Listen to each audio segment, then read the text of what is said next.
Hello ladies and gentlemen, and welcome to my first official speed build. This is part 1 of the new series Jurassic Park Atlantis, and as you can see, it is a continuation of the tutorial that I did for the Spinosaurus enclosure that you can see right in the middle, and I should be also showing you the enclosure right now.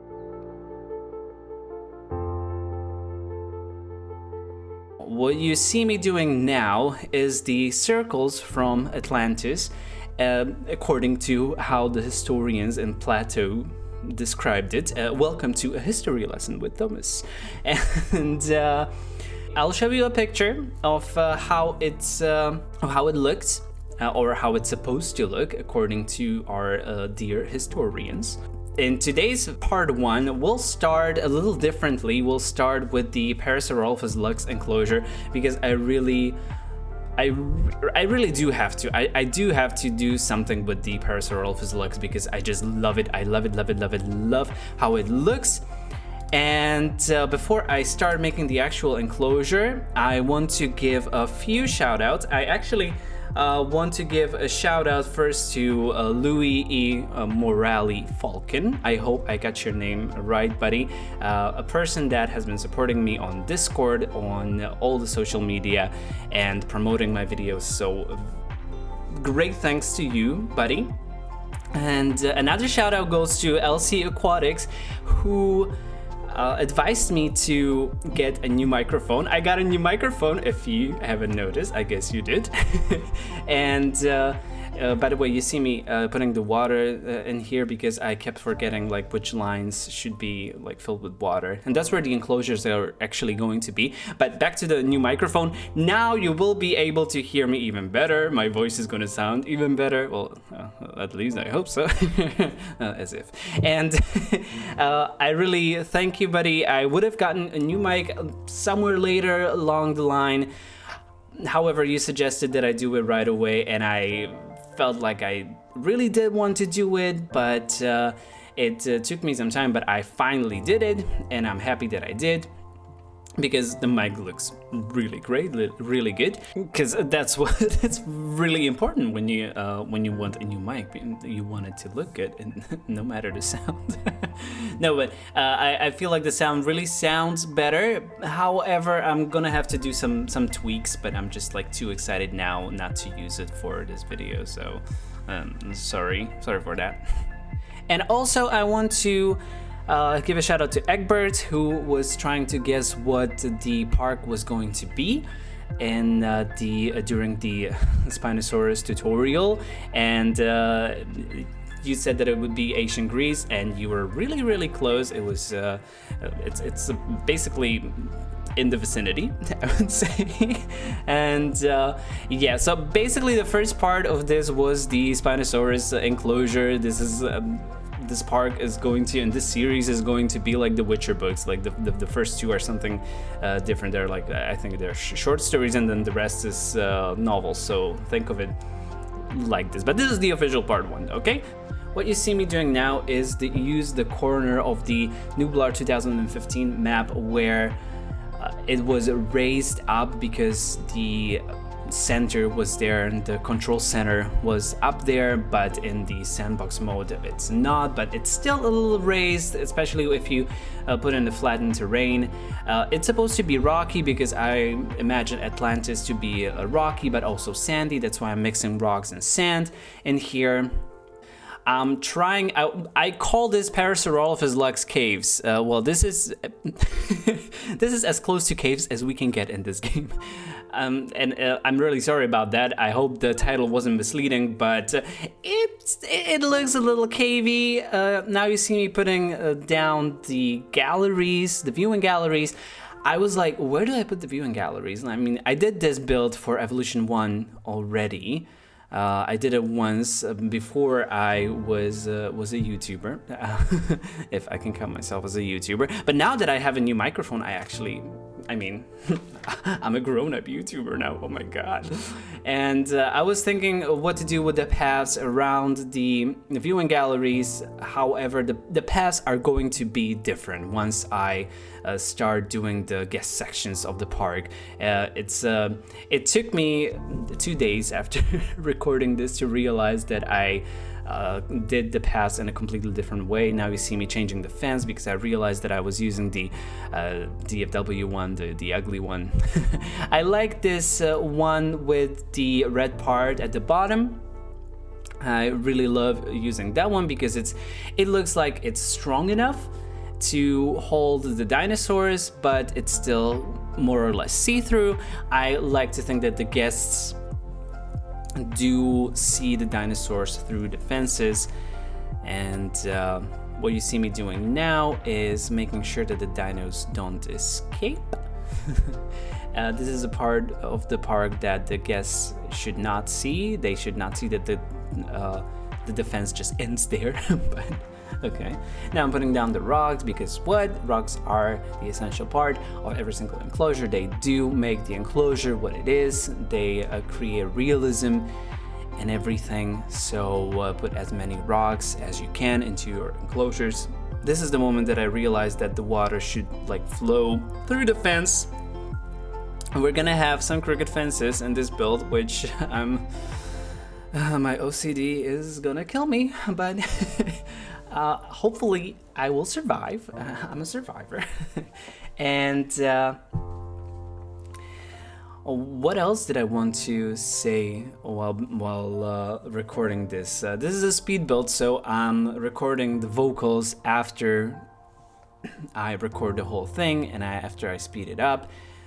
And usually I don't start my parks like this. Yeah, that's what I wanted to say. The Parasaurolophus Lux convinced me.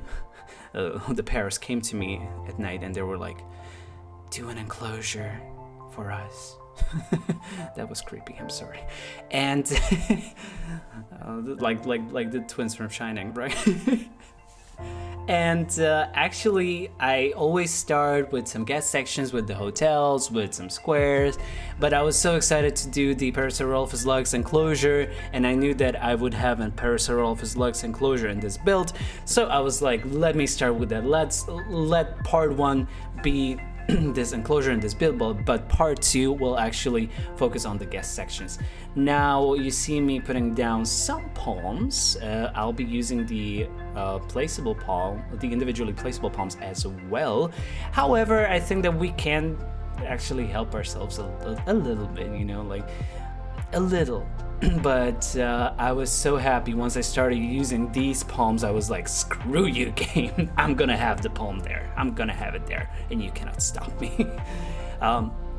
One thing that I'm afraid of is the save file breaking, because once you put too many placeables in a save file, it tends to break. And if we now have trees that we can put all over the place that are, you know, like that's other placeables, I am really afraid that the save files will start breaking sooner than usual, which usually happens right towards the end of creating a park. So hopefully this one will last, this one will stand, and I'll try to use fences instead of my usual rocks and planters as barriers, as I like to do. But this one, in this build, I will be using fences. For Atlantis, I will be using fences because it would be too complicated not to use the fences.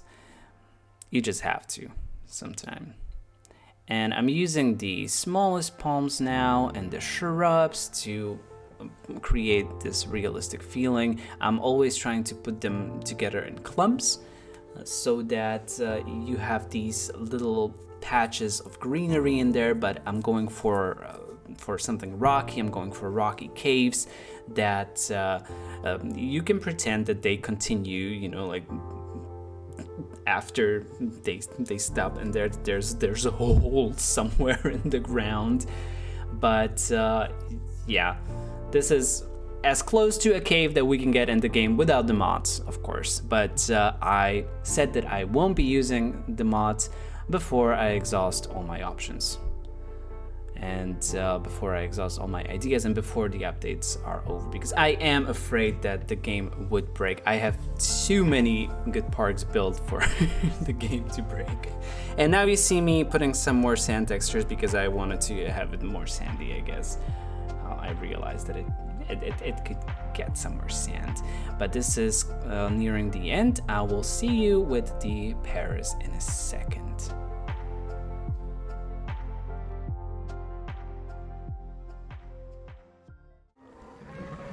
So we're here with the Parasaurolophus, ladies and gentlemen. They look so lovely. I just love them. I love them. I don't usually play this game with 9 times turned on, but for these, I'll gladly will. I'll have to, because let's face it, the skins are a little dull during the day, but they do glow in the dark. So... and it's nice, it looks nice. And I love the whole atmosphere of the mountains behind them, and it's actually not so dark, so I'm pretty satisfied with how this turned out, and love the Paris. What else can I say? So this is basically the enclosure. There will be aerial shots, aerial views. You've basically seen it. But there will be aerial shots at night, and it's funny because the Parasaurolophus are like little dots in there. And I realized that I may have made the enclosure a little too big for the Paris, but if you know me, you know that I tend to make the enclosures too big for some unknown reason. I don't know why. However, I think it looks nice. I think it looks great. And the episode 2 of this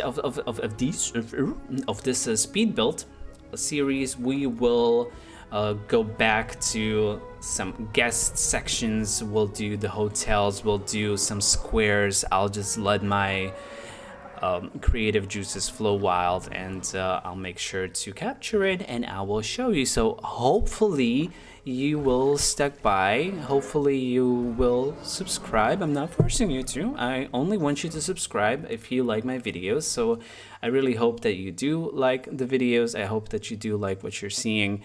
And I'll be bringing more of this stuff, and I'll be continuing this park. Next, we'll have another short, quick tutorial coming up, and I will also hopefully I will start presenting my new park next week. It's the most ambitious video that I have ever tried to do, so it's taking a little longer than usual, but if it turns out the way I want it to turn out, I promise it will be my best yet. So hopefully you stay tuned, and thank you again for watching. This was Tommy, and till the next time, bye bye.